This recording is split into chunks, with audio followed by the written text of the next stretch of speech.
A very good morning to all of you. So, we were doing chapter number 4 of chemistry, that is materials, metals and non-metals. So, in the previous classes, we have done the chemical properties of metals and non-metals with water.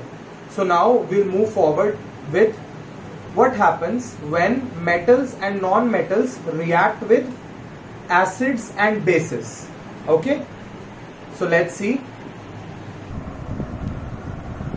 So now what are acids? All of you know what are acids. The substances which turns the blue litmus into red are known as acids.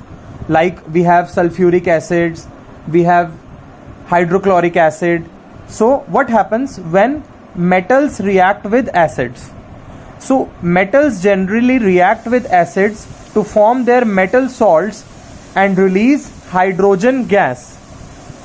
Metal when react with acid forms salt. Metal salt means they will form a new substance with that acid and hydrogen gas will be released.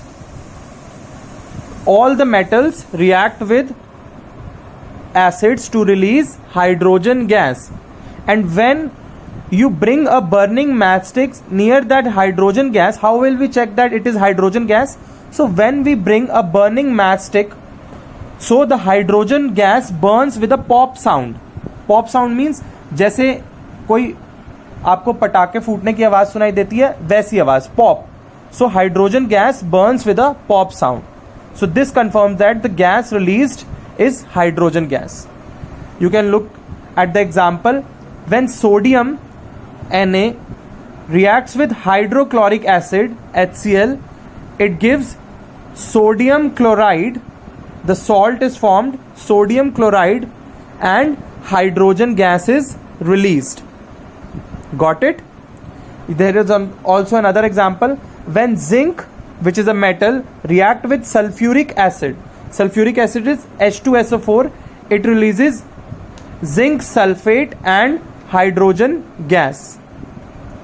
Similarly, when iron react with hydrochloric acid HCl, it forms iron chloride, FeCl2 and hydrogen gas. So generally all metals react with acids to release hydrogen gas. On the other hand, non-metals do not react with acids at all. Means non-metals plus acid, no reaction. Non-metals do not react with acids. Got it?